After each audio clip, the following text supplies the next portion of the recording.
Welcome to Tranquil Readings. Today, we unveil the enduring financial insights of The Richest Man in Babylon by George S. Clason. First published in 1926 as a series of influential publications titled The Babylon Course in Financial Success for Those Who Desire Much Gold, this work quickly became the most celebrated of its kind and remains a cornerstone of personal finance wisdom. In this narration, discover how Arkad, Babylon's wealthiest man, mastered the art of saving, investing, and wise counsel to achieve lasting prosperity. Prepare to immerse yourself in ancient wisdom that will illuminate your journey to financial success. The Richest Man in Babylon. In old Babylon there once lived a certain very rich man named Arkad. Far and wide he was famed for his great wealth. Also was he famed for his liberality. He was generous in his charities. He was generous with his family. He was liberal in his own expenses. But nevertheless each year his wealth increased more rapidly than he spent it. And there were certain friends of younger days who came to him and said, "You, Arkad, are more fortunate than we. You have become the richest man in all Babylon while we struggle for existence.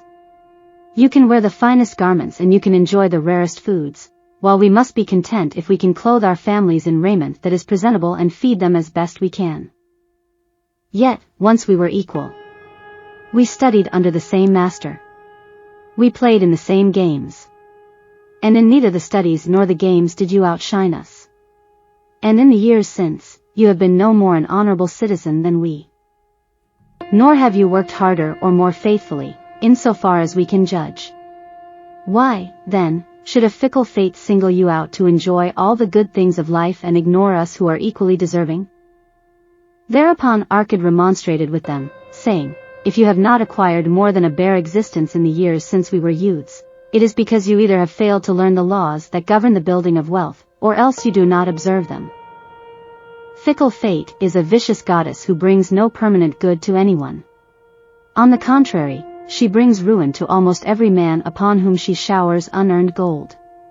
She makes wanton spenders, who soon dissipate all they receive and are left beset by overwhelming appetites and desires they have not the ability to gratify. Yet others whom she favors become misers and hoard their wealth, fearing to spend what they have, knowing they do not possess the ability to replace it. They further are beset by fear of robbers and doom themselves to lives of emptiness and secret misery. Others there probably are, who can take unearned gold and add to it and continue to be happy and contented citizens. But so few are they, I know of them but by hearsay. Think you of the men who have inherited sudden wealth, and see if these things are not so." His friends admitted that of the men they knew who had inherited wealth these words were true, and they besought him to explain to them how he had become possessed of so much prosperity, so he continued, "In my youth I looked about me and saw all the good things there were to bring happiness and contentment. And I realized that wealth increased the potency of all these. Wealth is a power. With wealth many things are possible. One may ornament the home with the richest of furnishings. One may sail the distant seas. One may feast on the delicacies of far lands. One may buy the ornaments of the gold worker and the stone polisher. One may even build mighty temples for the gods. One may do all these things and many others in which there is delight for the senses and gratification for the soul. And, when I realized all this, I decided to myself that I would claim my share of the good things of life. I would not be one of those who stand afar off, enviously watching others enjoy. I would not be content to clothe myself in the cheapest raiment that looked respectable. I would not be satisfied with the lot of a poor man. On the contrary, I would make myself a guest at this banquet of good things. Being, as you know, the son of a humble merchant, one of a large family with no hope of an inheritance, and not being endowed, as you have so frankly said, with superior powers or wisdom, I decided that if I was to achieve what I desired, time and study would be required. As for time, all men have it in abundance. You, each of you, have let slip by sufficient time to have made yourselves wealthy. Yet, you admit, you have nothing to show except your good families, of which you can be justly proud. As for study, did not our wise teacher teach us that learning was of two kinds, the one kind being the things we learned and knew, and the other being the training that taught us how to find out what we did not know? Therefore did I decide to find out how one might accumulate wealth, and when I had found out, to make this my task and do it well. For, is it not wise that we should enjoy while we dwell in the brightness of the sunshine, for sorrows enough shall descend upon us when we depart for the darkness of the world of spirit? I found employment as a scribe in the hall of records, and long hours each day I labored upon the clay tablets. Week after week, and month after month, I labored, yet for my 24 earnings I had naught to show. Food and clothing and penance to the gods, and other things of which I could remember not what, absorbed all my earnings. But my determination did not leave me. And one day Algamish, the money lender, came to the house of the city master and ordered a copy of the 9th law, and he said to me, I must have this in 2 days, and if the task is done by that time, 2 coppers will I give to thee. So I labored hard, but the law was long, and when Algamish returned the task was unfinished. He was angry, and had I been his slave, he would have beaten me. But knowing the city master would not permit him to injure me, I was unafraid, so I said to him, Algamish, you are a very rich man. Tell me how I may also become rich, and all night I will carve upon the clay, and when the sun rises it shall be completed. He smiled at me and replied, You are a forward knave, but we will call it a bargain. All that night I carved, though my back pained and the smell of the wick made my head ache until my eyes could hardly see. But when he returned at sunup, the tablets were complete. Now, I said, tell me what you promised. You have fulfilled your part of our bargain, my son, he said to me kindly, and I am ready to fulfill mine. I will tell you these things you wish to know because I am becoming an old man, and an old tongue loves to wag. And when youth comes to age for advice he receives the wisdom of years. But too often does youth think that age knows only the wisdom of days that are gone, and therefore profits not. But remember this, the sun that shines today is the sun that shone when thy father was born, and will still be shining when thy last grandchild shall pass into the darkness. The thoughts of youth, he continued, are bright lights that shine forth like the meteors that oft make brilliant the sky, but the wisdom of age is like the fixed stars that shine so unchanged that the sailor may depend upon them to steer his course. Mark you well my words, for if you do not you will fail to grasp the truth that I will tell you, and you will think that your night's work has been in vain. Then he looked at me shrewdly from under his shaggy brows and said in a low, forceful tone, I found the road to wealth when I decided that a part of all I earned was mine to keep. And so will you. Then he continued to look at me with a glance that I could feel pierce me but said no more.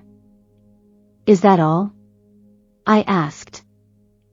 That was sufficient to change the heart of a sheep herder into the heart of a money lender, he replied. But all I earn is mine to keep, is it not? I demanded. Far from it, he replied. Do you not pay the garment maker? Do you not pay the sandal maker? Do you not pay for the things you eat? Can you live in Babylon without spending? What have you to show for your earnings of the past month? What for the past year? Fool! You pay to everyone but yourself. Dullard, you labor for others. As well be a slave and work for what your master gives you to eat and wear. If you did keep for yourself 1/10 of all you earn, how much would you have in 10 years? My knowledge of the numbers did not forsake me, and I answered, as much as I earn in 1 year. You speak but half the truth, he retorted. Every gold piece you save is a slave to work for you. Every copper it earns is its child that also can earn for you. If you would become wealthy, then what you save must earn, and its children must earn, that all may help to give to you the abundance you crave. You think I cheat you for your long night's work, he continued, but I am paying you 1,000 times over if you have the intelligence to grasp the truth I offer you. A part of all you earn is yours to keep. It should be not less than 1/10 no matter how little you earn. It can be as much more as you can afford. Pay yourself first. Do not buy from the clothes maker and the sandal maker more than you can pay out of the rest and still have enough for food and charity and penance to the gods. Wealth, like a tree, grows from a tiny seed. The first copper you save is the seed from which your tree of wealth shall grow. The sooner you plant that seed, the sooner shall the tree grow. And the more faithfully you nourish and water that tree with consistent savings, the sooner may you bask in contentment beneath its shade. So saying, he took his tablets and went away. I thought much about what he had said to me, and it seemed reasonable. So I decided that I would try it. Each time I was paid, I took one from each 10 pieces of copper and hid it away. And strange as it may seem, I was no shorter of funds than before. I noticed little difference as I managed to get along without it. But often I was tempted, as my hoard began to grow, to spend it for some of the good things the merchants displayed, brought by camels and ships from the land of the Phoenicians. But I wisely refrained. A 12th month after Algamish had gone, he again returned and said to me, "Son, have you paid to yourself not less than 1/10 of all you have earned for the past year?" I answered proudly, "Yes, master, I have." "That is good," he answered, beaming upon me, "and what have you done with it?"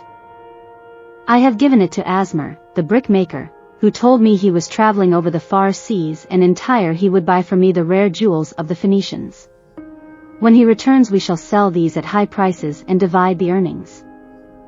"Every fool must learn," he growled, "but why trust the knowledge of a brickmaker about jewels?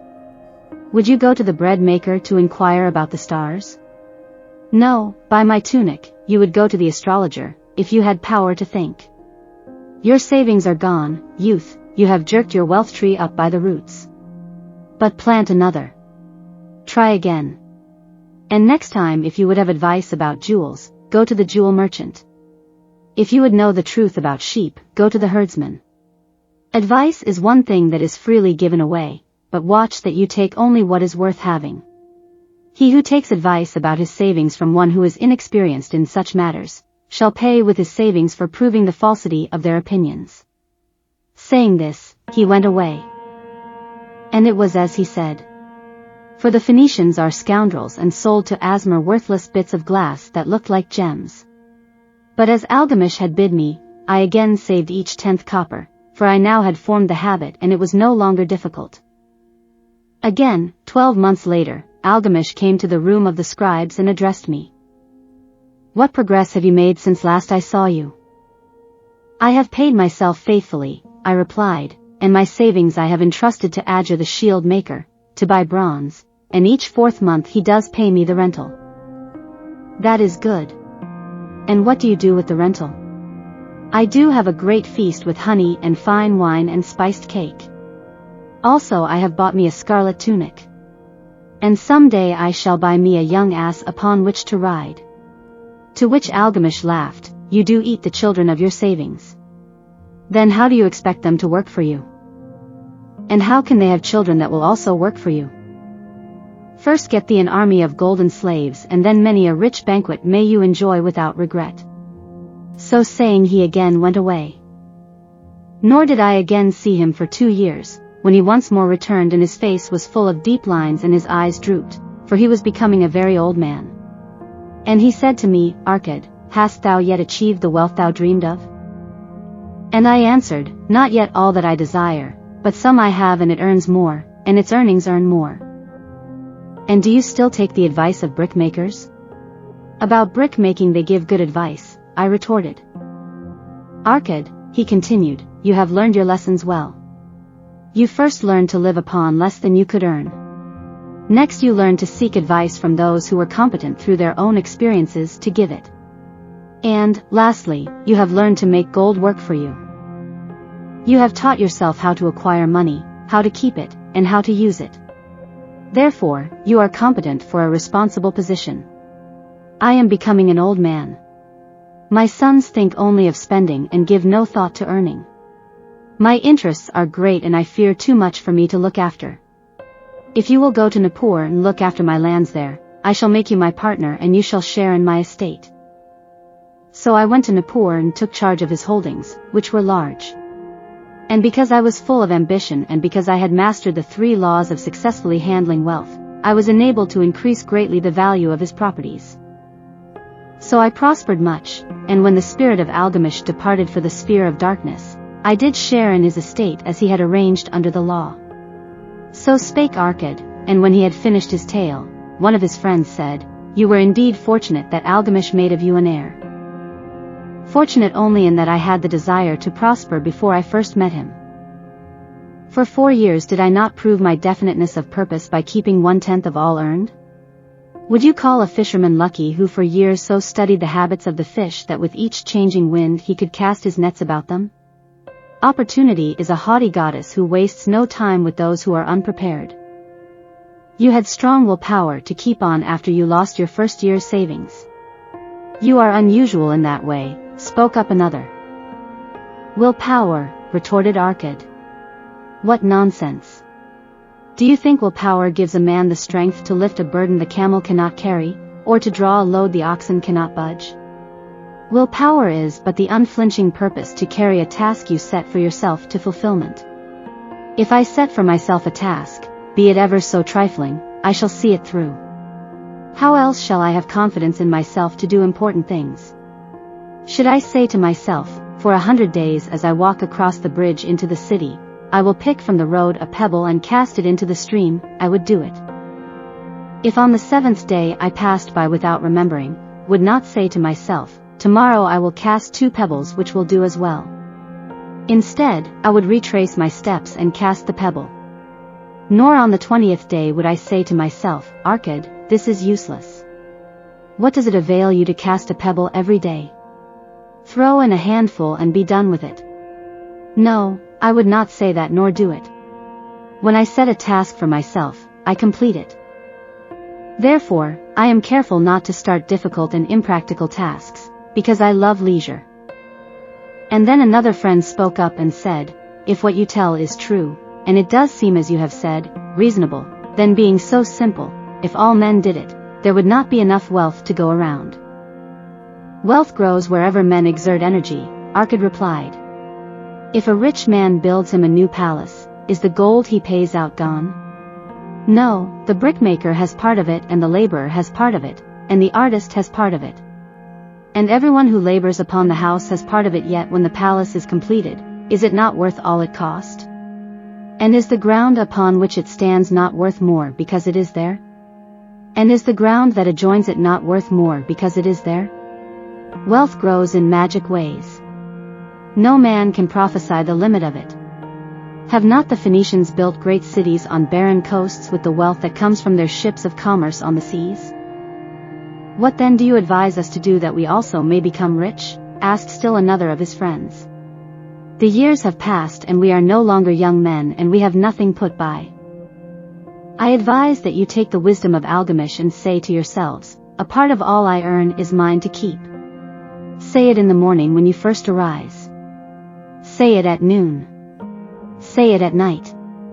Say it each hour of every day. Say it to yourself until the words stand out like letters of fire across the sky. Impress yourself with the idea. Fill yourself with the thought. Then take whatever portion seems wise. Let it be not less than 1/10 and lay it by. Arrange your other expenditures to do this if necessary. But lay by that portion first. Soon you will realize what a rich feeling it is to own a treasure upon which you alone have claim. As it grows it will stimulate you. A new joy of life will thrill you. Greater efforts will come to you to earn more.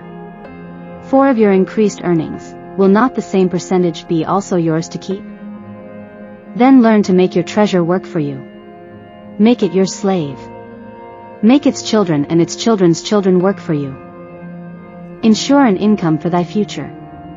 Look thou at the aged and forget not that in the days to come thou also will be numbered among them. Therefore invest thy treasure with greatest caution that it be not lost. Usurious rates of return are deceitful sirens that sing but to lure the unwary upon the rocks of loss and remorse. Provide also that thy family may not want should the gods call thee to their realms. For such protection it is always possible to make provision with small payments at regular intervals. Therefore the provident man delays not in expectation of a large sum becoming available for such a wise purpose. Counsel with wise men. Seek the advice of men whose daily work is handling money. Let them save you from such an error as I myself made in entrusting my money to the judgment of Asmar, the brickmaker. A small return and a safe one is far more desirable than risk. Enjoy life while you are here. Do not overstrain or try to save too much. If 1/10 of all you earn is as much as you can comfortably keep, be content to keep this portion. Live otherwise according to your income and let not yourself get niggardly and afraid to spend. Life is good and life is rich with things worthwhile and things to enjoy. His friends thanked him and went away. Some were silent because they had no imagination and could not understand. Some were sarcastic because they thought that one so rich should divide with old friends and not so fortunate. But some had in their eyes a new light. They realized that Algamish had come back each time to the room of the scribes because he was watching a man work his way out of darkness into light. When that man had found the light, a place awaited him. No one could fill that place until he had for himself worked out his own understanding, until he was ready for opportunity. These latter were the ones who, in the following years, frequently revisited Arkad, who received them gladly. He counseled with them and gave them freely of his wisdom as men of broad experience are always glad to do. And he assisted them in so investing their savings that it would bring in a good interest with safety and would neither be lost nor entangled in investments that paid no dividends. The turning point in these men's lives came upon that day when they realized the truth that had come from Algamish to Arkad and from Arkad to them. A part of all you earn is yours to keep.